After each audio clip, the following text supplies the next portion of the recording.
Today we have an amazing guest on the Coaching with Mendy podcast, which is Rabbi Daniel Kohn. And we know each other for quite some time. We have spent time together, maybe not enough, not maybe for sure not enough. We need to do more. Um, I actually even have your book right here, if you can It's see it. not it's not showing up because of the way you're doing your Oh, background. again, I'm So doing the background. if Okay, you but put it with you in the background, you put it when I'll you put it right in front of you, you can see it. Yeah. I'll have the picture once we do the video. I'm But the very book, complimented that you have the book there on I have hand. the book, and I also actually gave it. My mother is reading it; she's enjoying it, and Oh, it's the Book of Yearning. And this is the reason, I guess, that I want you here is just people are looking for things. People are yearning. So first of all, you're a rabbi, and you're a posek in Bet Ayin, and you also are a facilitator in experience in facilitating in the healing industry, which you know you've done this for years in the workshops, and you do meditation workshops and used to do other emotional workshops, which again, this is what I'm busy usually also, but that's why I guess that's our attraction. And but I'm noticing, not it's probably not noticing, it's all out there that first of all, definitely in the Jewish community, but we see it also in other communities because we're talking to a wide audience here. Yes, I concentrate a lot in the community here, but people are looking, are yearning, and they're going to all different parts of the world to look for healing, for healing, for healing, and let it be in the third world countries, let it be in the South American countries, let it be with psychedelics, let it be I don't know. I don't remember this going on for 20, 30 years ago, near enough, and definitely not before. I also do recognize a lot more anxiety than it used to be, a ton of mhm. anxiety, which I can see that by my clients panic, but anxiety is huge and different levels, obviously. Hmm. Um, and then there's also, but I'm also noticing that there's some people that in are not affiliated anymore, and I think it's connected with God, with Hashem.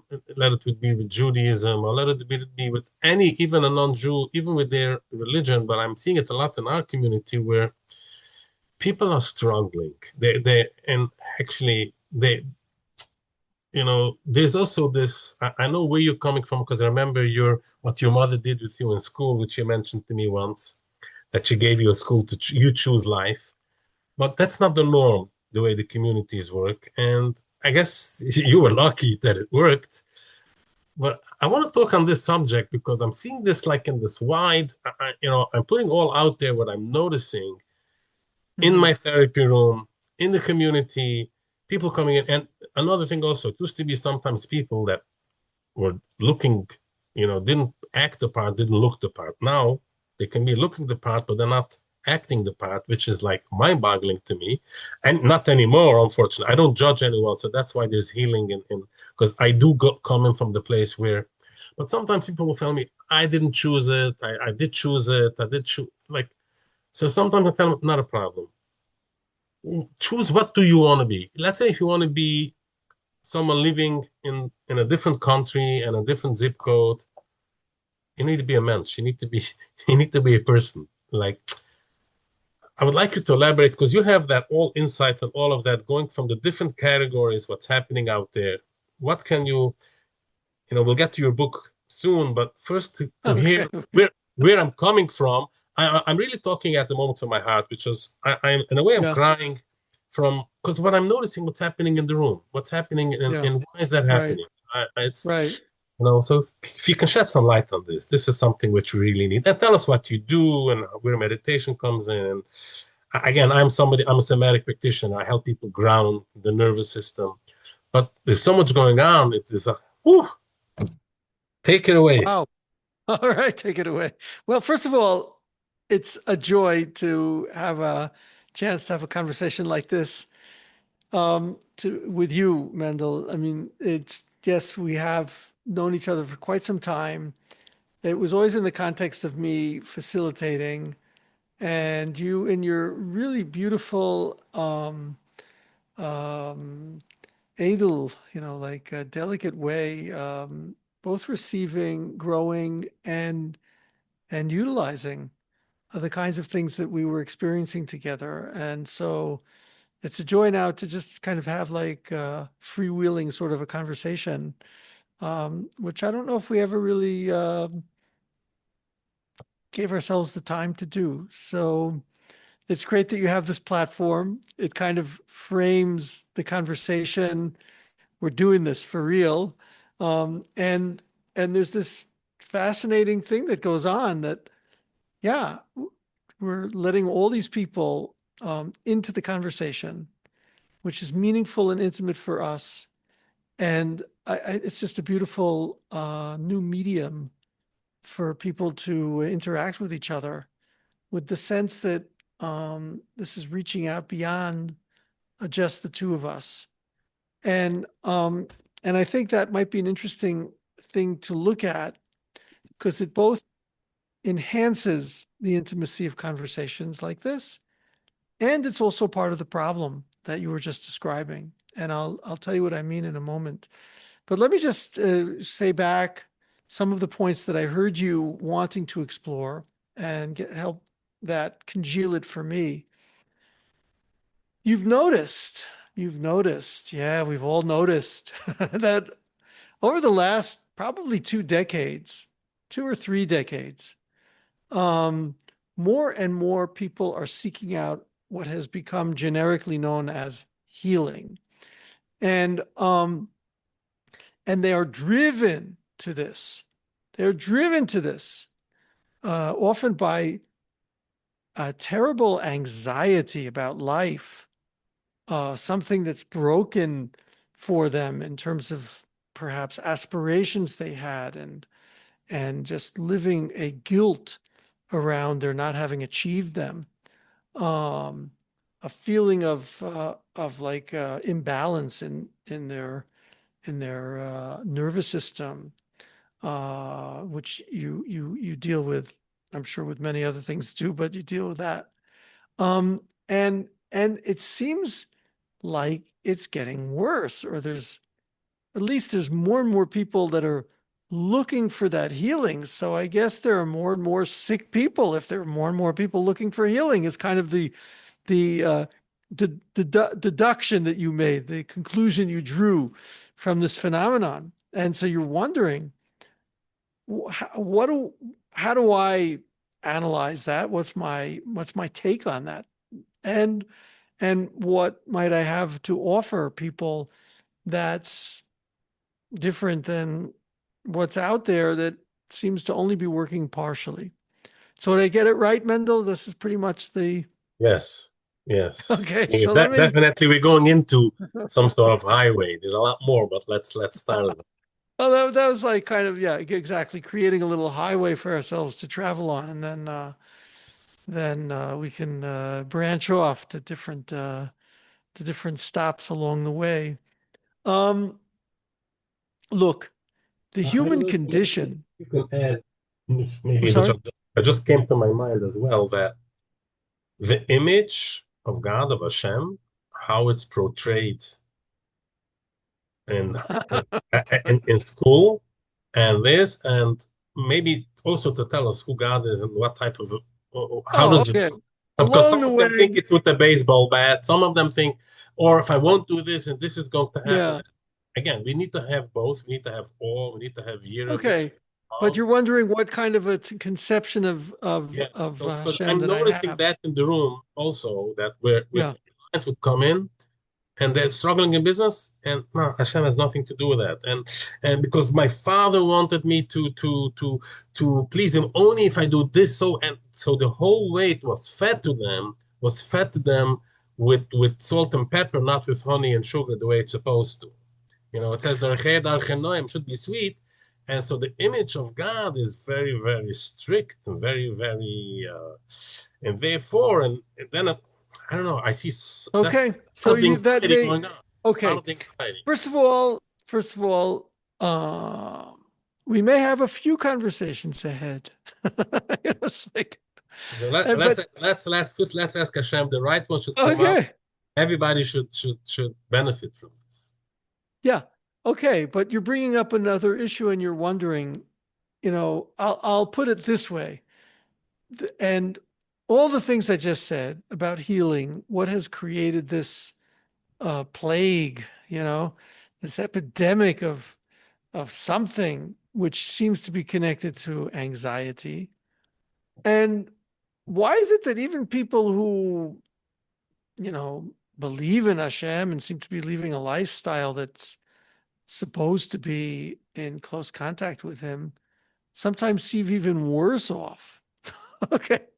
So, and is there some conception of God that's wrong that's making that happen?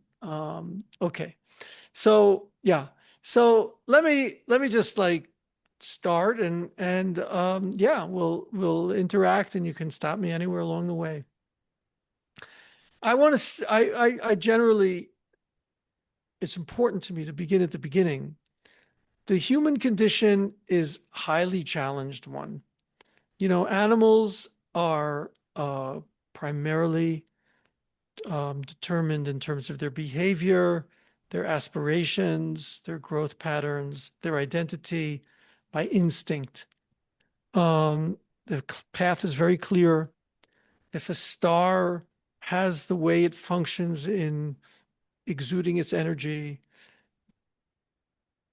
if the planets have their orbits, if the plants have their germinating process and form that they take, and then you move into the realm of the fauna and animals also are primarily governed.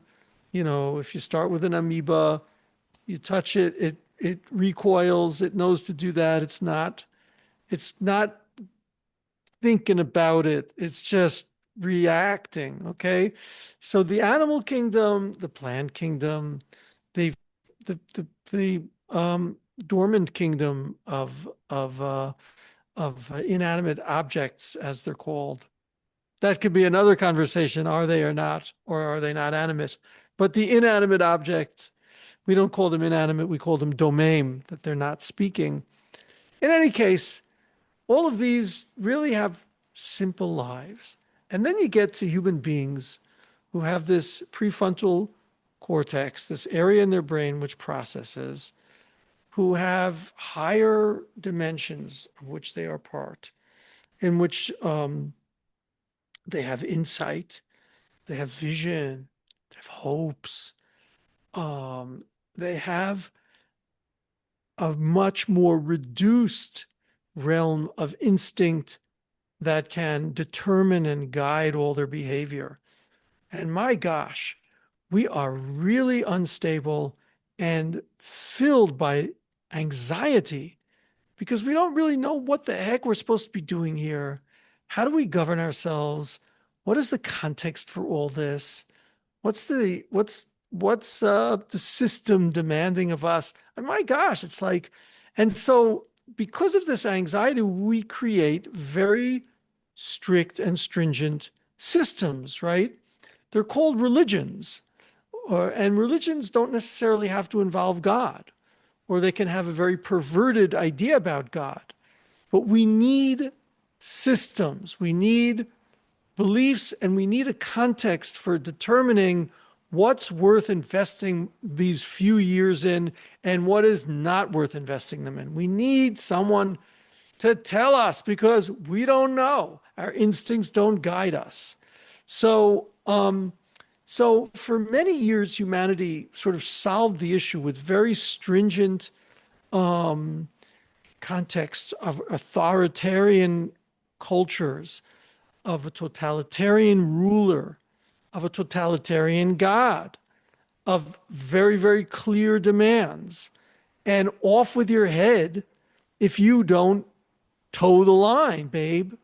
So on the one hand, there's quiet in your system, nothing to be anxious about. You know exactly what's being demanded of you.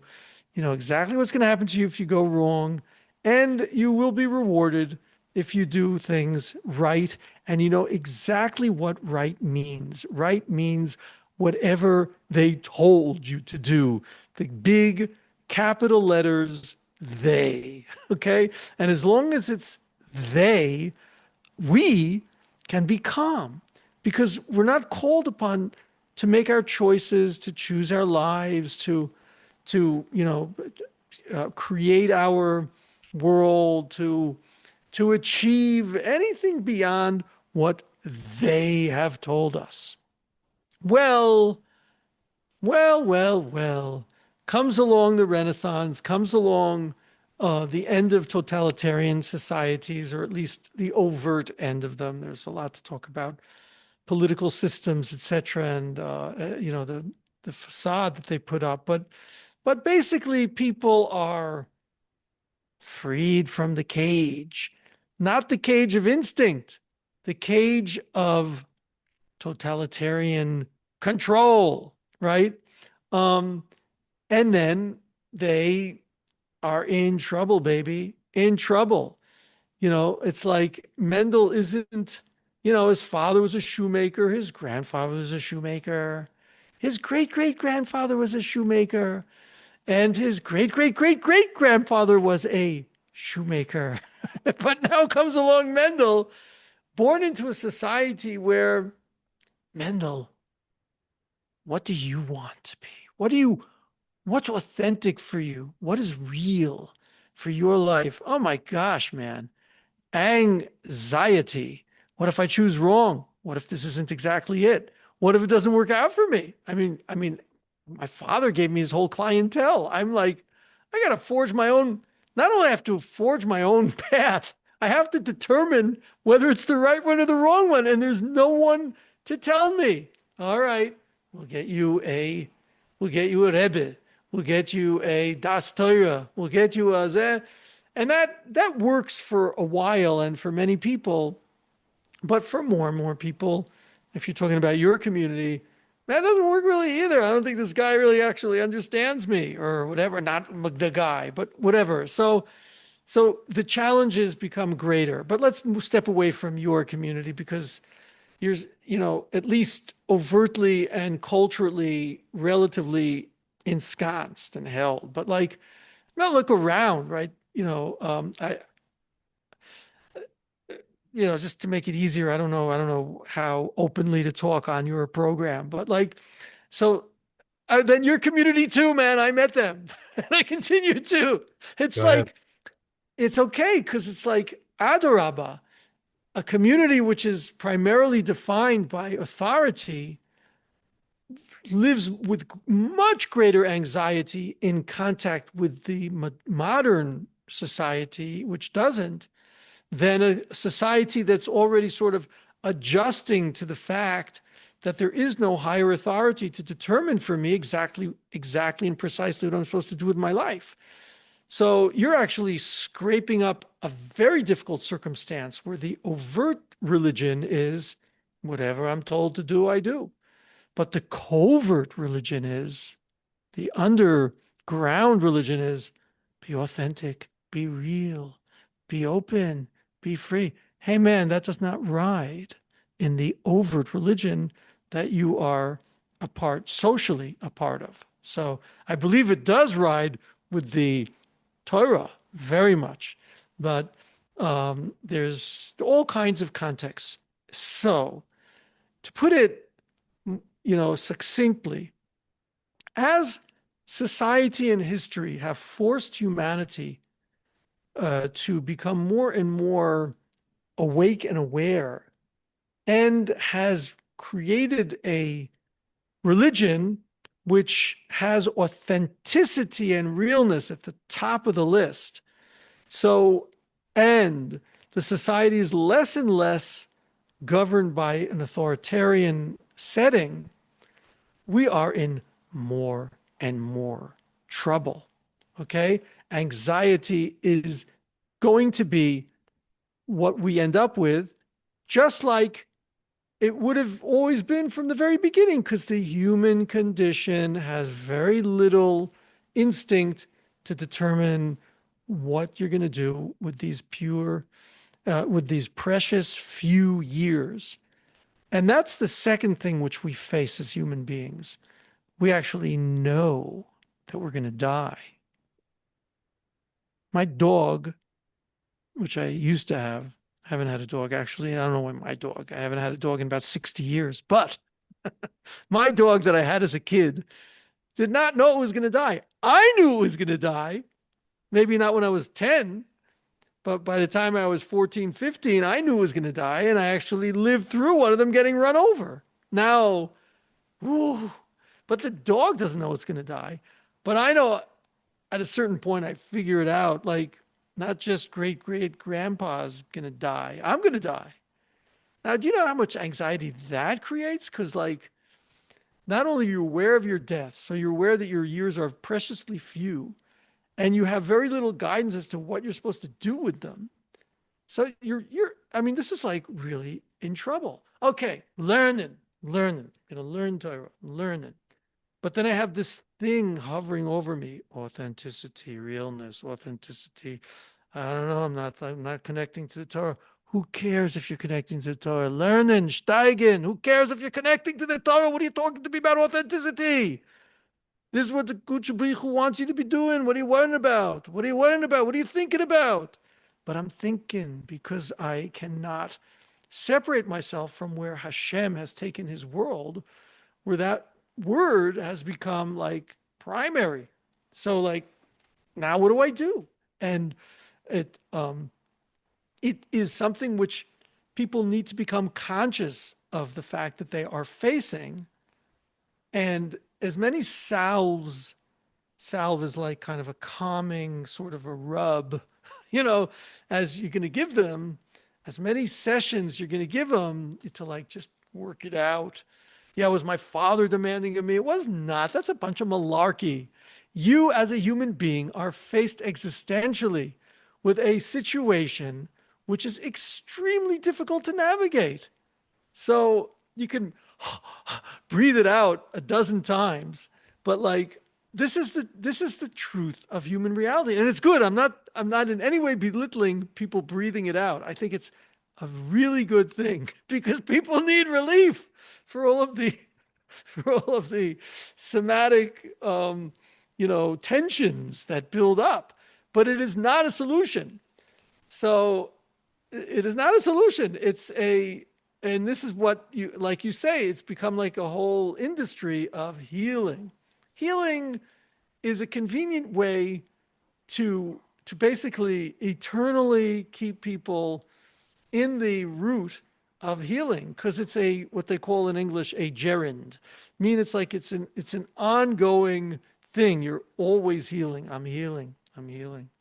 Man, it's like I've worked with people. I work with couples. I work with groups. Like like I'm healing. Yeah, when I hear people say that I'm healing, well, your marriage is not going to work if you're healing all the time. You're going to have to actually make a choice to make this work. I haven't yet I'm still healing from the trauma of the first week during the Sheva Brachas when he said to me, blah, blah, blah. I'm still healing from that. And the guy's going, or the gal is going to like all these workshops, and she's healing. And then she does the ayahuasca, and she has a vision, and she realizes it's like, I'm healing. Yeah. How long have you been healing? Like the last 25 years I've been healing, but like, well, okay.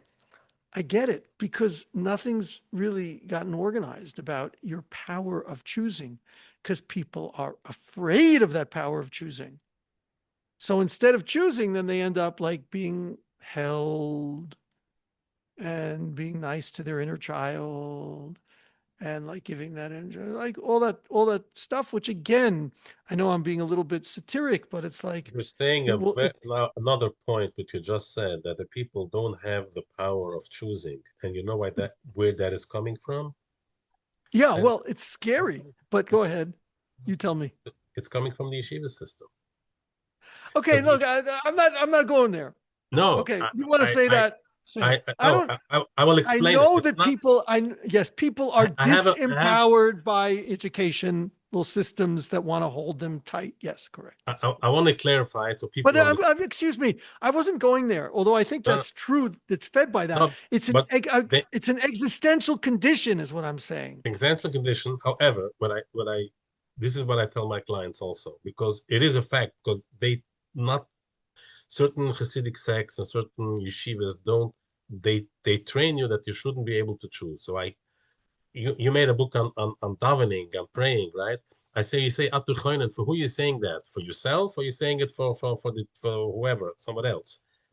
But I tell usually the parable with yeshiva. It's not that I'm knocking yeshiva system. I don't know if there's a better system or not, because every system has flaws.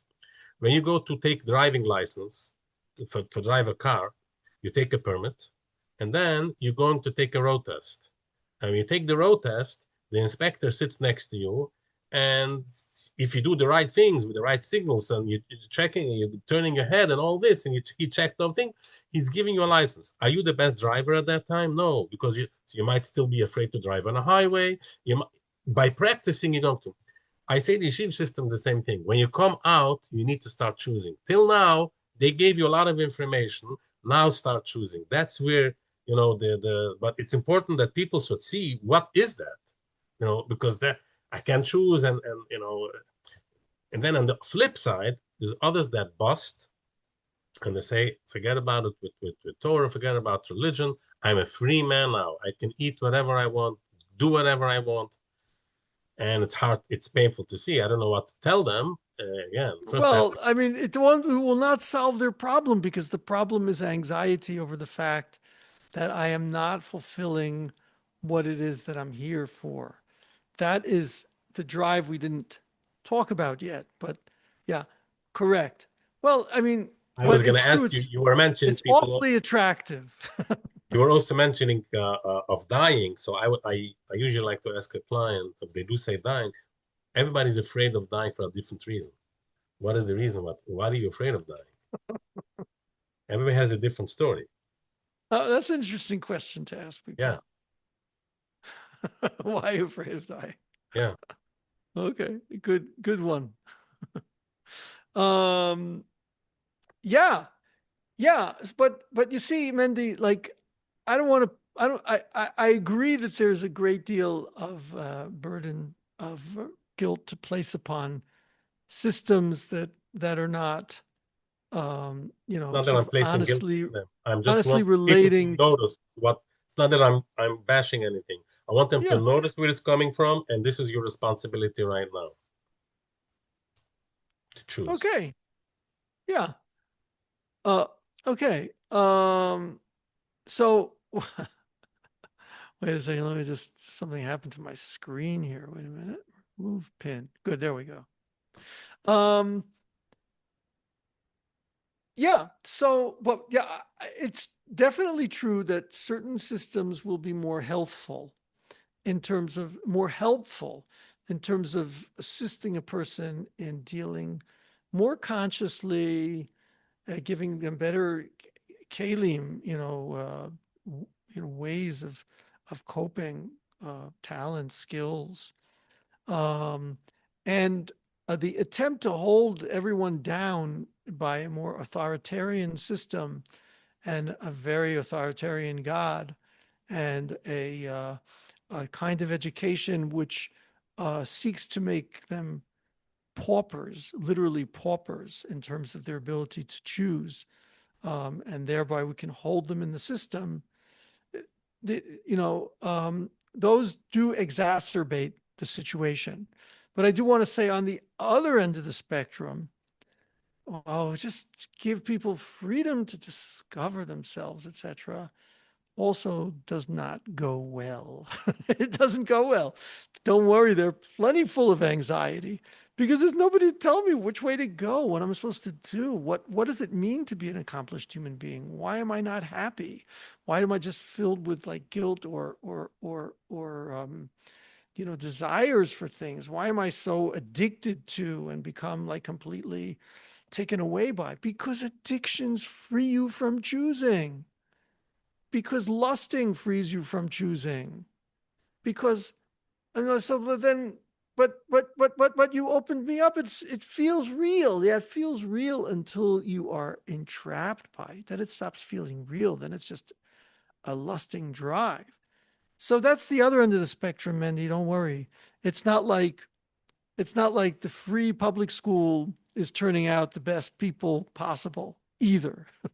so before, it's like that's why I prefer to go existential, by which I mean it's the nature of our existence. It's the nature of the way we have been made that we are going to, well, I'll put it bluntly, never really find the full and complete solution because we're in what's called a dynamic, what's called in biology like a homeostasis, which is a dynamic system in which there are a number of moving parts which remain in a dynamism and create a whole like organism and reality, but nevertheless is never quiet. It's never quiet. Sorry, but it's never quiet. So let's talk some yes for us. First of all, yes, Torah. And I'll tell you why. And yes, Torah. Yes, Torah, because Torah is actually a depiction of the very primal human reality, right?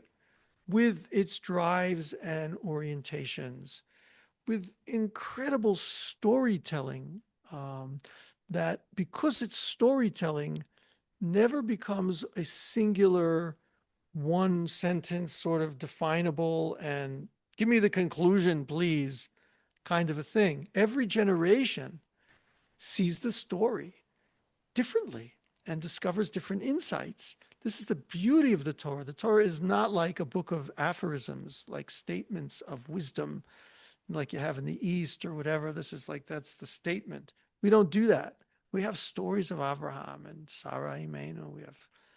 We have stories of Yitzchak and Rivka. We have stories. Why are we telling stories? Why don't you just give me like that wisdom book so I know exactly what's supposed to be? Because Torah is life. It's the tree of life, and life is forever growing. And so the things that we face in different generations really expose to us different aspects of our humanity and require of us changing paths. And so you can't just be a traditionalist who's like trying to hold the fort and still calling his neighborhood or his yeshiva mir or brisk or whatever. Like you can't just hold down the fort. There's a dynamic of livingness, which is the nature of Torah, the nature of life.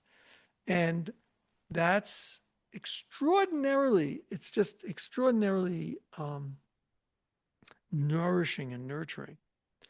On the other hand, so to speak, just like your body has certain boundaries and things that are good for it, things that are bad for it, so does your psyche have things that are good for it and bad for it. And here is where, in my sense, mitzvah comes in. I mean, Moshe Rabbeinu is very much a humanist in the sense that, like he says, these are the mitzvos that asher yaseh otam ha'adam v'chai bahem. My point is that you should live.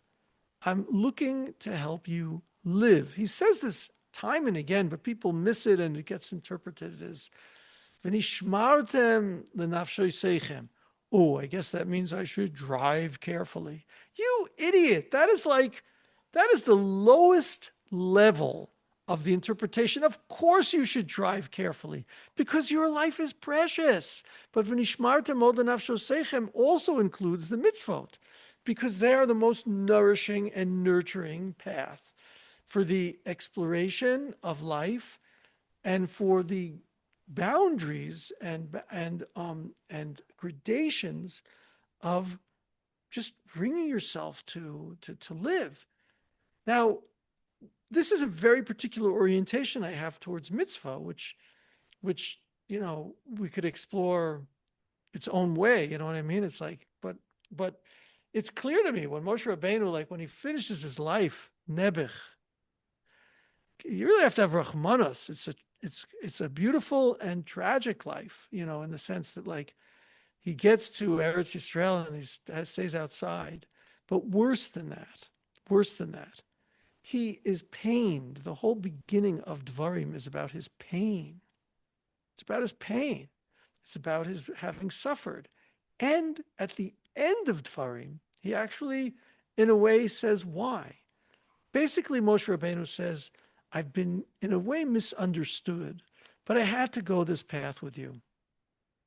First, he tells us, look, I'm putting in front of you, bracha and klala, I'm putting in front of you good life, bad life, etc. But then at the end, in his final departing speech, he says, I'm putting in front of you life and death. Really, really, my friends, all I've been talking about is life and death. I haven't been talking about you'll get rain, you won't get rain, because I'm threatening you with punishments. I mean, I guess I was, because you were like little kids. And he says you didn't have a lev ladas. You really didn't have a mature and connected heart. So I had to talk a lot about punishments. I did, And you do have to talk about punishments with the little kids. You do. But darn it. It was like, like it took us 40 years and a whole generation of slaves dying out to get to become free human beings who I can finally talk to and say what I've always wanted to say. And that is love God, which he never says until Sefer Dvarim, and choose life. Could you tell me why? Yeah, so that you should live. I mean, could you give me some content for that? To love, to listen, and to be intimate. How's that? How does that sit with you? Now, most people that sits well. Maybe the listening is, but love, yeah. Intimate, yeah. Listening, probably people. Well, I mean, does that mean that I have to obey you? No, I'm not talking about that. I'm talking about listening. Lishma bekol Hashem, into his voice. Not what he's saying. Don't even listen to what he's saying, just to his voice.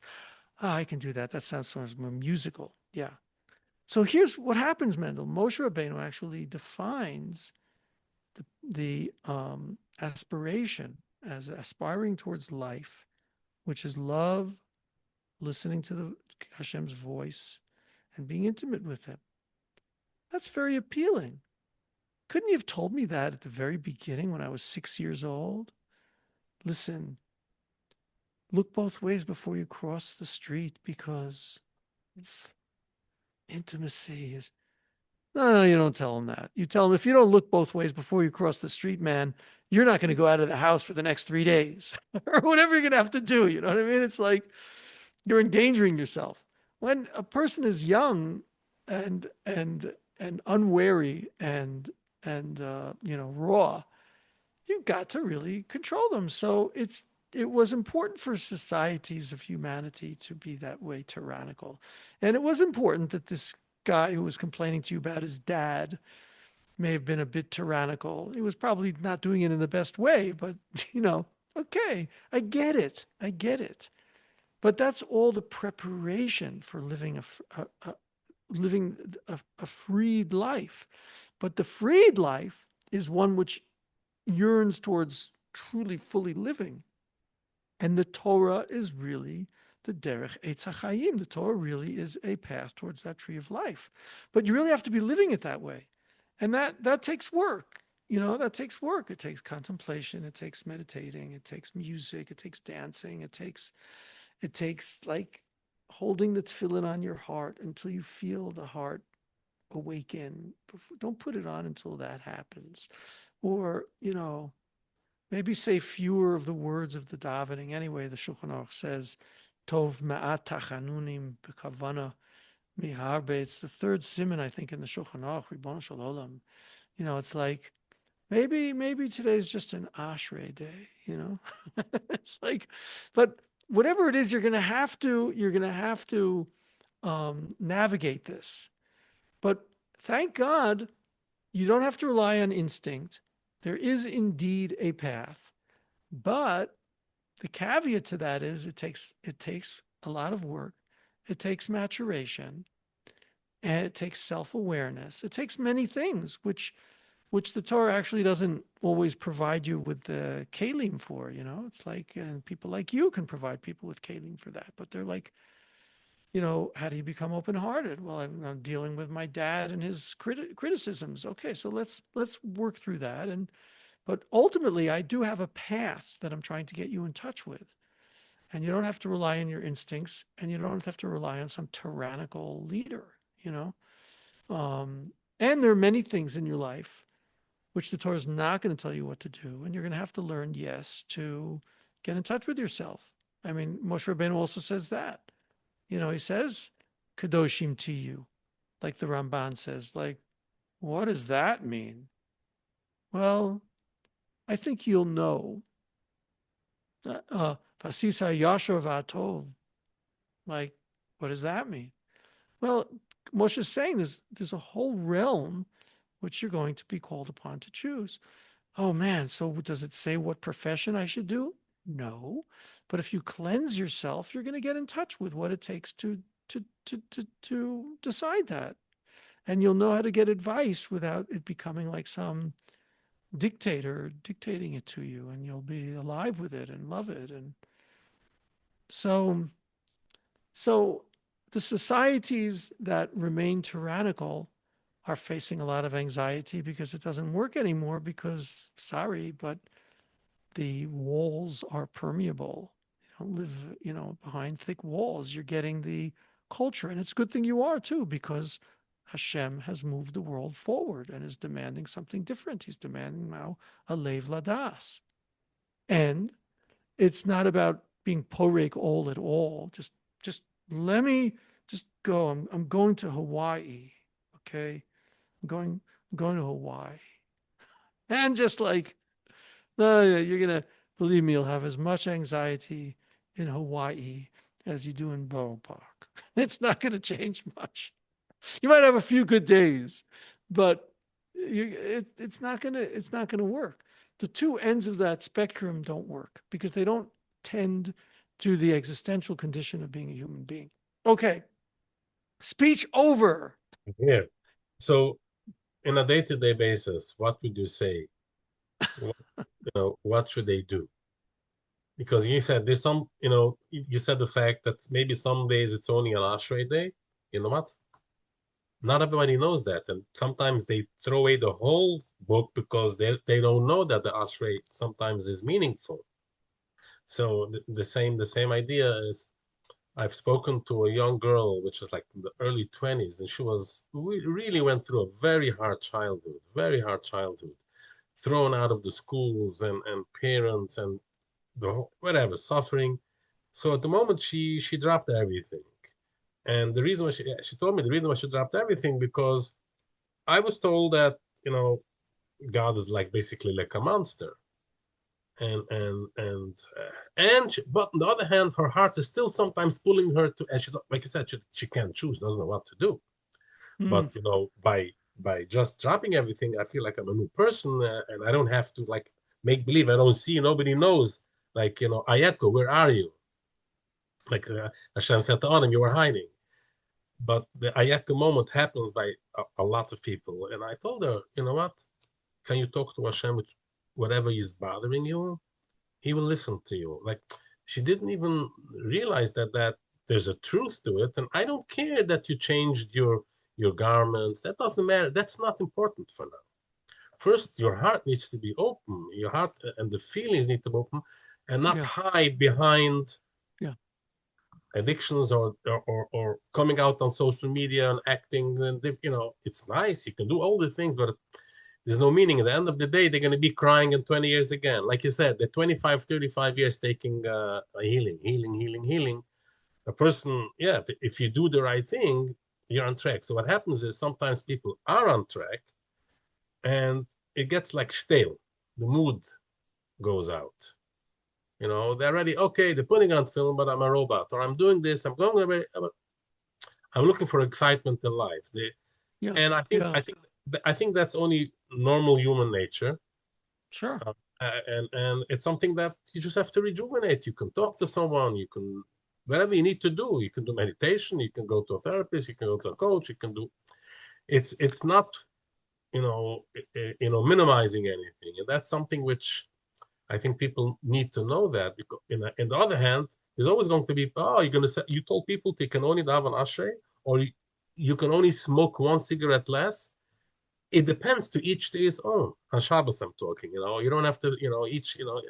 The Torah tells us that, but the there's a story that I once heard by a meeting in mental health, and there was two rabbis sitting there, and all the therapists were asking questions, and somebody asked that there was a story where one child was Machal Shabbos, and the father asked if the yain is yain nesach or not. What's the story? And they went to ask Rabbi Moshe Feinstein about this. And he said, no. Just leave the wine on the table and make sure he comes to the Shabbos meet, even though whatever he's doing, because he said that a Gershon is Gayer needs to do the whole Torah in one time, in one thing.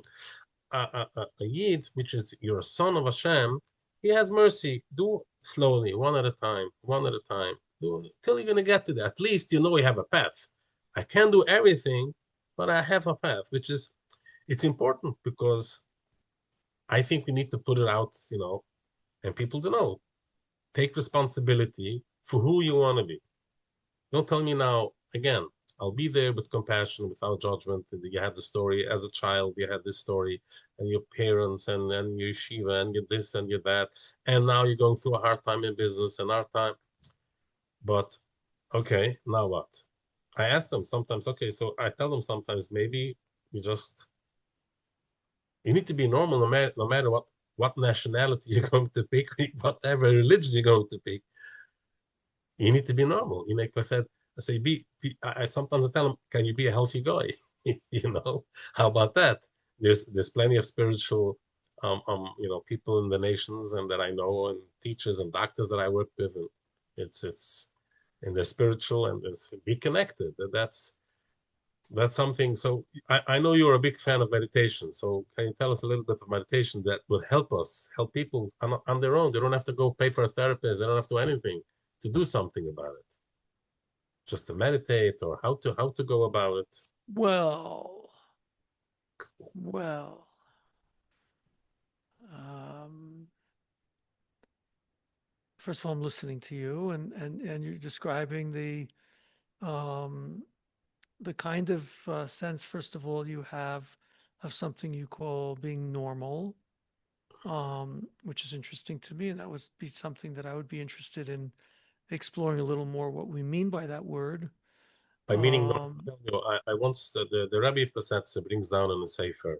I think it's in the Sefer Ashur Savreichem. He writes, if you see today your davening wasn't yesterday, let's say my davening was number 10, and today it's number 5. He says, don't be broken about it, because it's only a nefesh. It's the human nature sometimes of going the ebb and flow. So it doesn't mean you showed up, you did the best you can today. This is what happened today. You want better, you're going to ask Hashem, you're going to do healing if you need to do, or whatever you need to do. But it doesn't mean that it's less than yesterday. If you can do Wait, 10. so okay, let's get clear. And that's the normal you're talking about. Yes.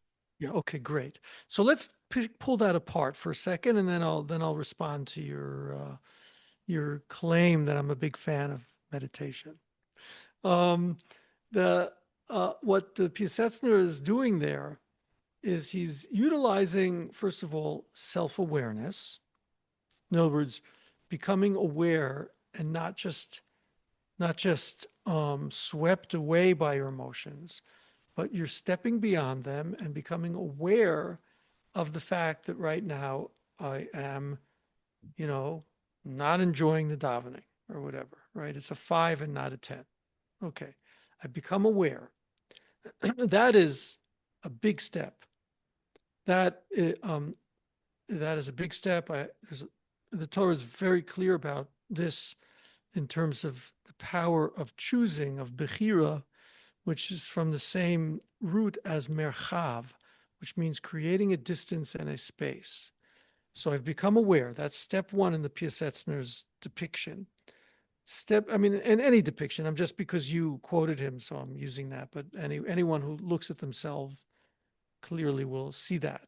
Second step you described is a certain intellection, meaning I might have had a wrong conception that if I'm not staying at the same level of exhilaration every day, then I am no good, or might as well drop it all. Right. Which is a misconception. So now we've moved from awareness to what's your conception, okay? And here he's providing a conception.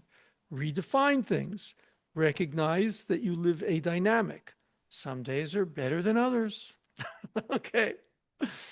Then third is, now that I've accepted that, so third is to know, which is another point you made, that when things are new, I become excited.